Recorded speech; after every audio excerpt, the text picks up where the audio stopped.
지난 주일까지 저희들 구약 출애굽기를 모두 마쳤습니다. 오늘부터 신약 요한복음으로 다시 돌아오는데요. 우리가 요한복음 몇 장까지 하고 출애굽기로 갔는지 기억나십니까? 네, 기억 못하시죠? 네, 고맙습니다.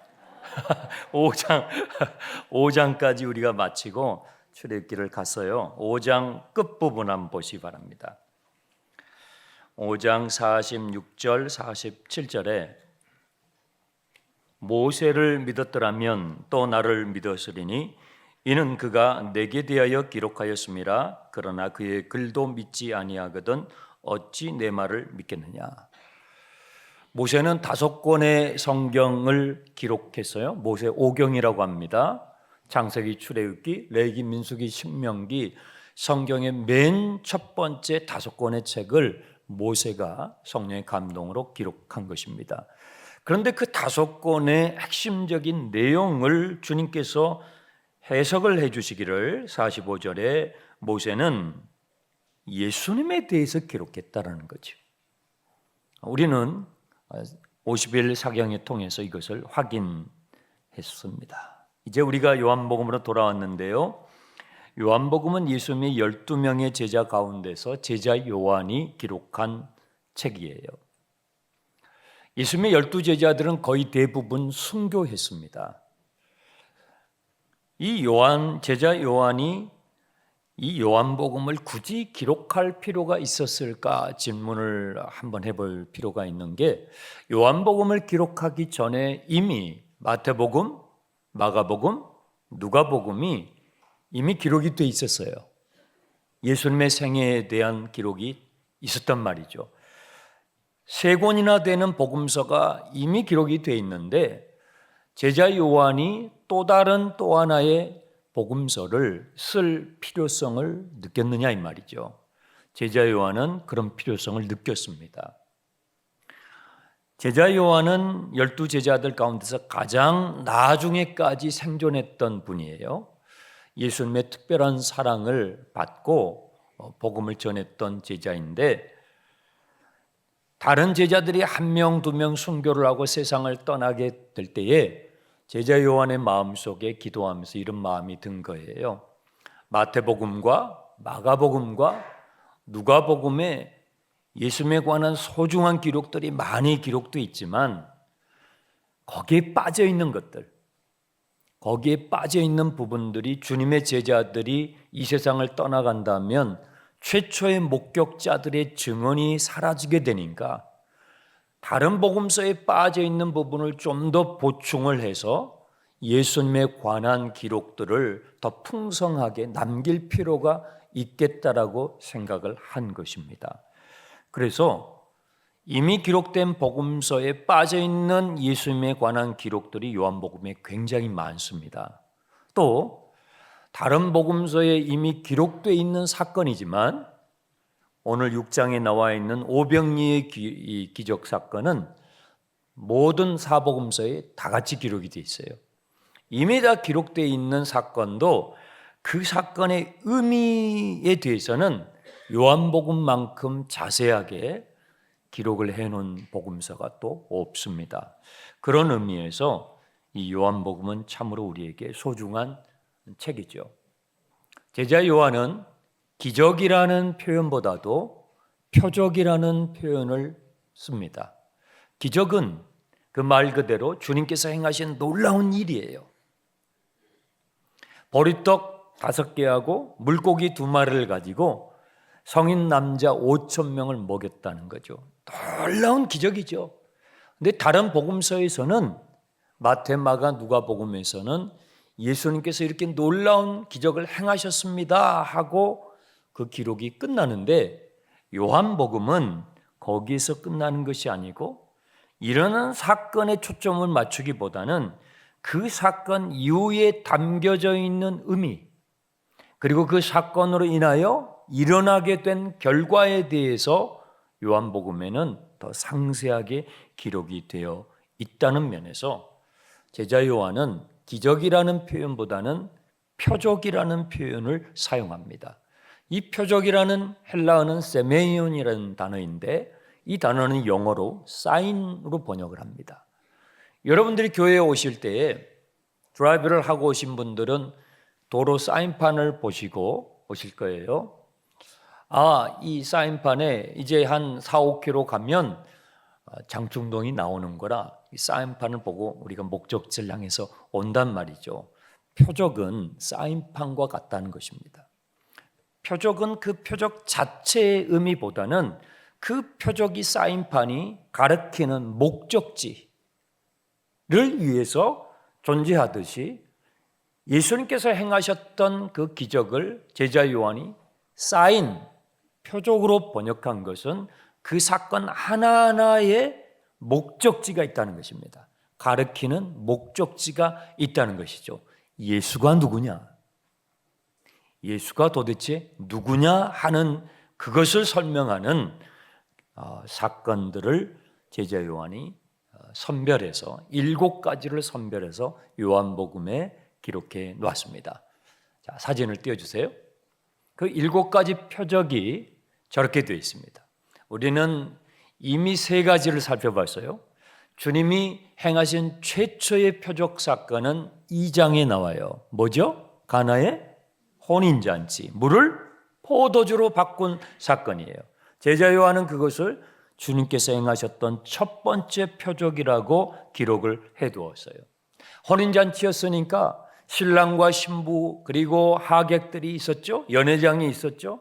그런데 거기에 참여하고 있는 대부분의 사람들은 그들이 지금 처하고 있는 상황을 몰라요. 포도주가 떨어져 가고 있는 그 상황을 모른단 말이에요.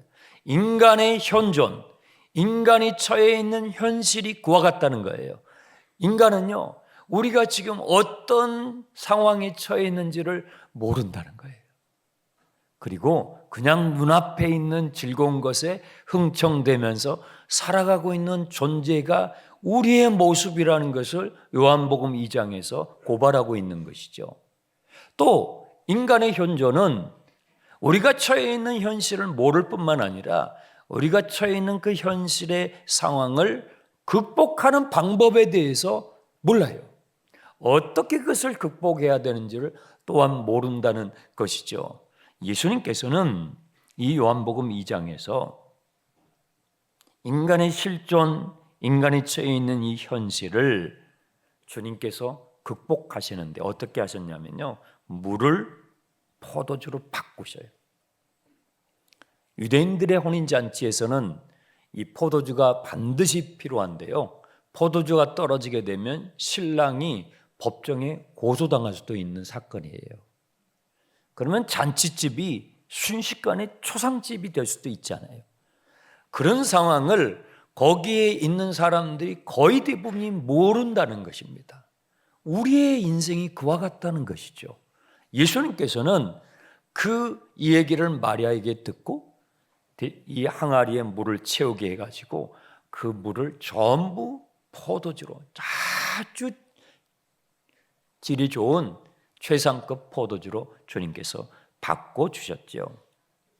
여러분, 물과 포도주는요, 원자의 구성 성분 자체가 달라요. 저는 화학을 공부해 보지는 않았지만 물과 포도주는 화학의 방정식 자체가 달라요. 성분이 달라요. 근데 주님은 순식간에 물에 없는 원소를 만들어내신 거예요. 물이 포도주가 되려면 새로운 원소가 들어가야 되거든요. 그리고 그것뿐만 아니라 이 물에다가 포도 맛이 나는 무슨 향료를 딱 집어넣어가지고 쫙 저어가지고 나눠준 게 아니고 최고급 와인이 되게 해서 그걸 나눠줬다는 거죠. 그 짧은 시간에 포도주의 숙성 과정까지 주님께서 다 거치게 하셨어요.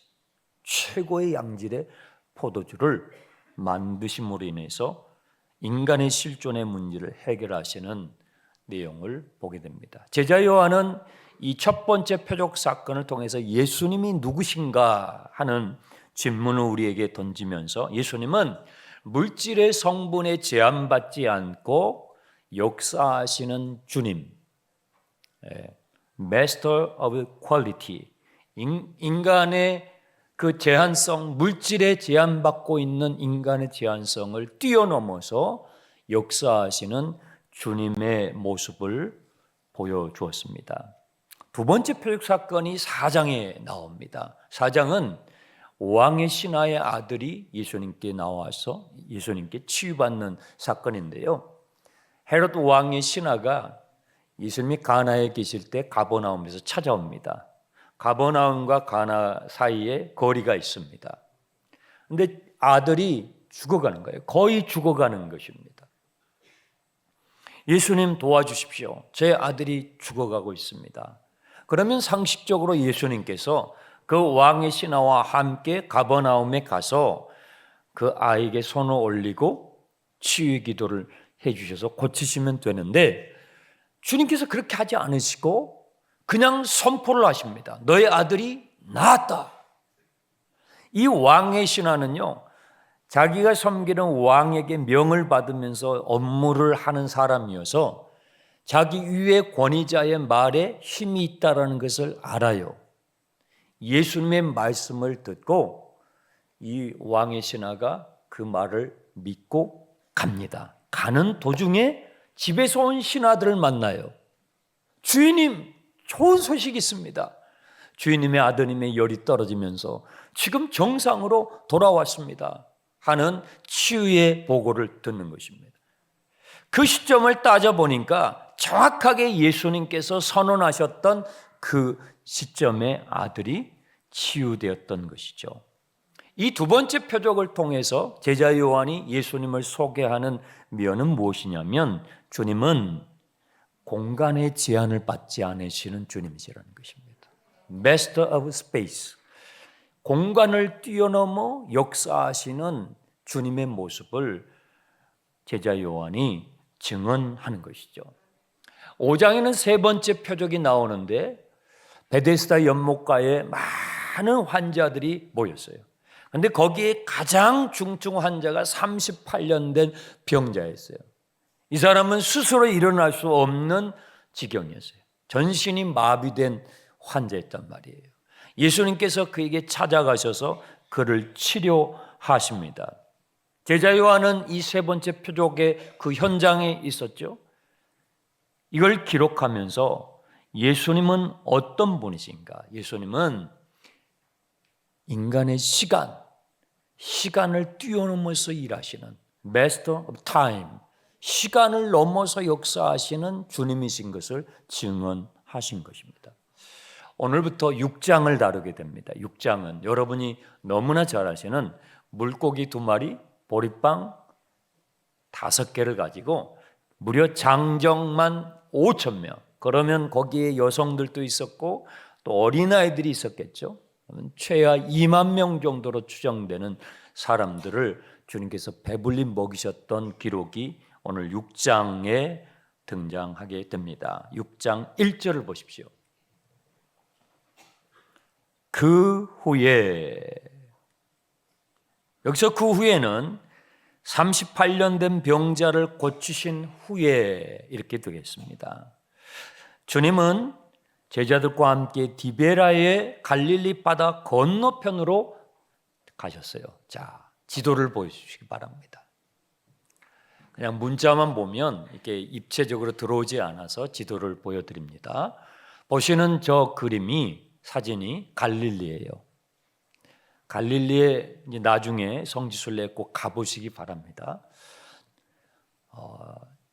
저게 호수인데요. 저기서 사는 사람들은 호수 같지가 않은 거예요. 바다 같아요. 엄청 큰 호수예요. 길이가 21km예요. 그러니까 거기서 사는 사람들은 호수라는 느낌보다는 바다가 더 어울린 표현이죠. 폭이 12km 정도 됩니다. 디베리아는 지도에 티베리아로 찍혀 있는데요. 저기 티베리아가 중간쯤 있죠. 거기에서 오병이어 기적 사건이 있었던 곳이 벳세다 북쪽에 있습니다. 저렇게 가로질러서 배를 타고 가신 것입니다. 한참을 가셨겠죠. 디베라 바다라고도 하고 갈릴리 바다라고 불리는 건너편으로 주님이 배를 타고 가셨습니다. 디베라라는 이 용어는 우리말 성경에는 디베라로 번역이 되어 있는데 원문은 티베리우스입니다. 티베리우스는 로마 황제의 이름입니다. 그래서 우리가 더 이해하기 쉽게 하려면 원문을 그냥 살려서 티베리우스 이렇게 번역을 했으면 더 이해가 좋았을 것입니다. 이 도시는 신도시인데 이 지역을 통치했던 헤롯 왕이 로마 황제인 티베리우스에게 잘 보이고 싶어서, 그때는 로마 황제가 세계를 제패할 때 아닙니까? 그 황제에게 잘 보이고 싶어서 이 도시를 건설하고 그 도시에 황제를 초항하는 신전을 세우고 그 도시 이름 자체를 황제 이름으로 붙인 것입니다. 이 도시를 중심으로 해가지고 갈릴리 지역에 무역이 번창하게 되면서 이 도시에 살았던 사람들은 갈릴리 호수를 디베라 바다, 티베리우스 바다라고 부른 것입니다. 그런데 또 다른 지역에 사는 사람들은 갈릴리 바다를 갈릴리 바다 이렇게 부르기도 한 것입니다. 다양한 이름으로 불리게 된 것입니다. 우리나라 분들이 동해바다라고 하지 않습니까? 일본 분들은 동해바다라고 하지 않습니다. 그렇죠. 왜 그래요? 내가 살고 있는 지점에서 보기 때문에 그렇습니다. 인간의 자기 중심성입니다.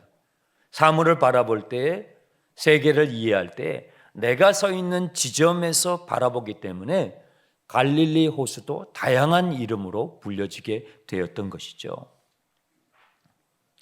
자, 2절을 보세요.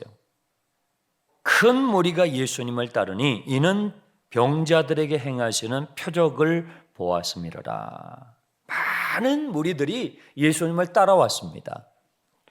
그 이유가 나와 있는데 복음을 듣기 위해서, 하나님 나라의 복음을 듣기 위해서 따라온 것이 아니라 주님께서 많은 환자들을 치료하신 그것을 보고 놀라서 그것을 보고 싶어서 구경하고 싶어서 온 것입니다.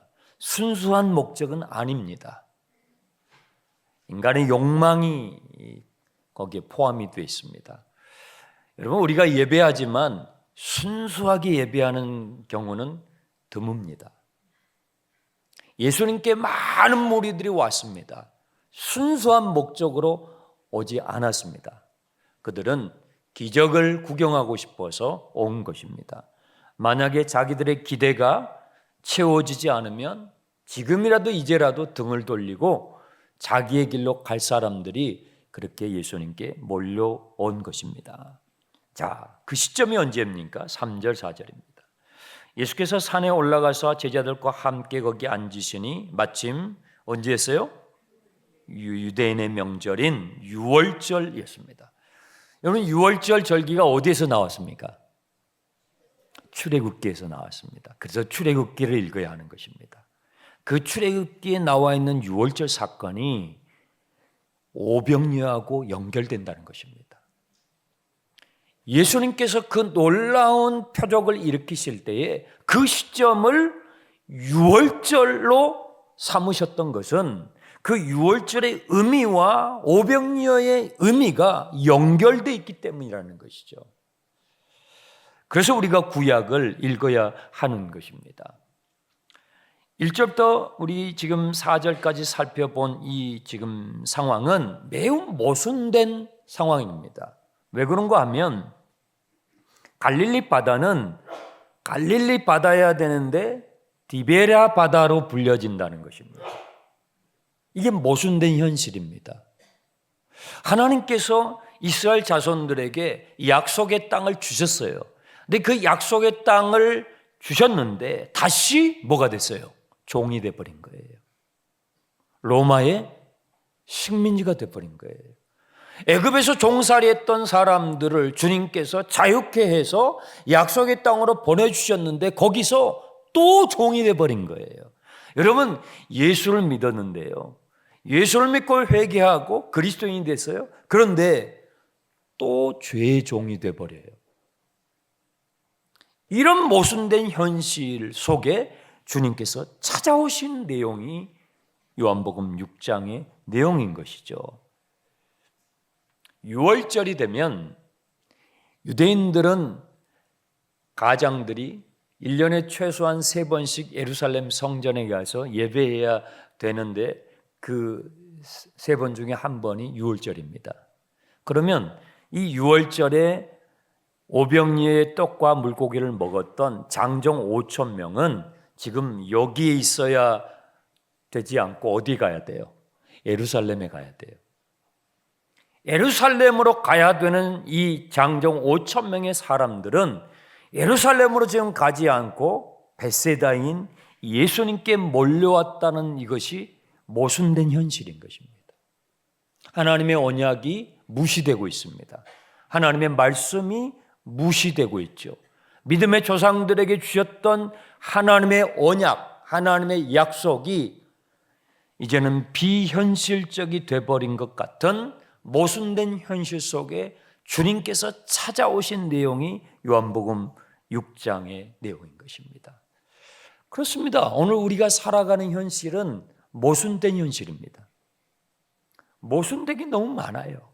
뒤틀린 현실입니다. 바로 거기에 주님께서 우리와 함께 하시는 것입니다. 5절을 보십시오. 예수께서 눈을 들어 큰 무리가 자기에게 오는 것을 보시고 빌립에게 이르시되 우리가 어디서 떡을 사서 이 사람들을 먹이겠느냐. 예수님께서는 그들을 보셨어요. 그들이 어떠한 동기를 가지고 예수님께 오고 있다는 것을 주님이 알고 계셔요. 그들의 의도가 순수하지 않다는 걸 알고 계셔요. 그들이 자기의 욕망을 추구하며 욕망을 채우기 위해서 예수님께 오고 있다는 것을 주님이 알고 계셔요. 알고 계시는데도 주님은요, 그 사람들의 배고픔을 채워주기를 원하셔요. 여러분, 이분이 예수님이세요. 우리는, 저와 여러분은 여러분에게 다가오는 어떤 대상이 순수하지 않게 여러분에게 다가오면 어떻게 하겠어요? 여러분, 아마 물리칠 거예요. 상대하지 않을 거예요. 그렇지만 예수님은 그런 우리의 의도를 아시면서도 우리의 필요를 채워주기를 원하세요. 이게 주님의 사랑인 것입니다. 예수님은 그들을 보시면서 묻습니다.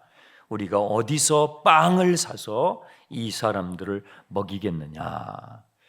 목사님, 우리말 성경에는 떡이라고 되어 있는데 왜 빵이라고 그러십니까? 제가 지금 요한복음 6장 이후의 시리즈를 생명을 주는 빵이라고 붙였어요.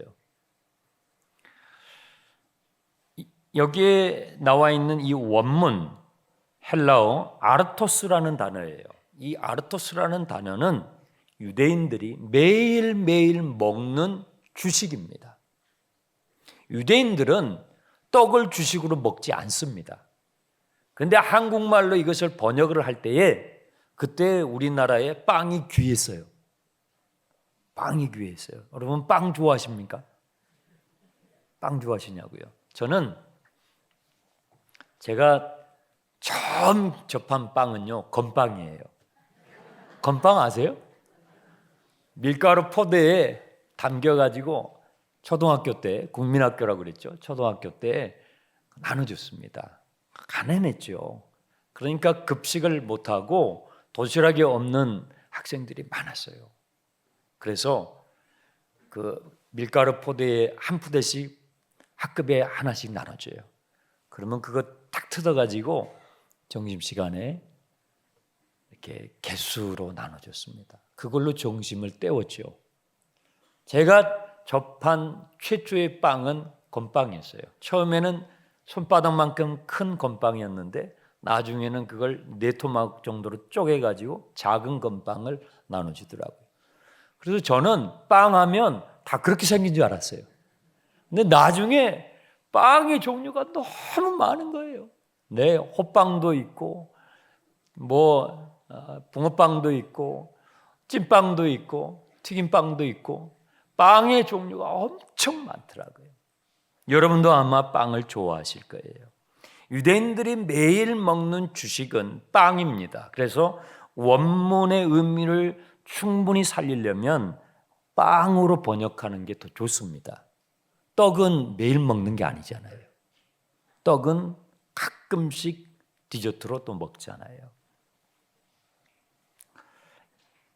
이 5절의 질문을 여러분들이 유심히 보시면요, 우리가 어디서 빵을 사서 이 사람들을 먹이겠느냐 하는 이 예수님의 질문을 유심히 여러분이 묵상을 하시면은, 예수님은 우리에게 빵을 주시려고 하실 뿐만 아니라 예수님 자신이 우리에게 빵이 되시려고 하셔요.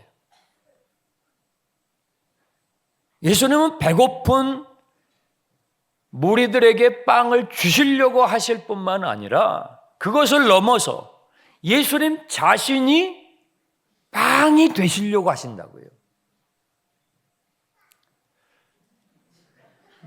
식빵도 있어요. 맞아요. 식빵도 있어요.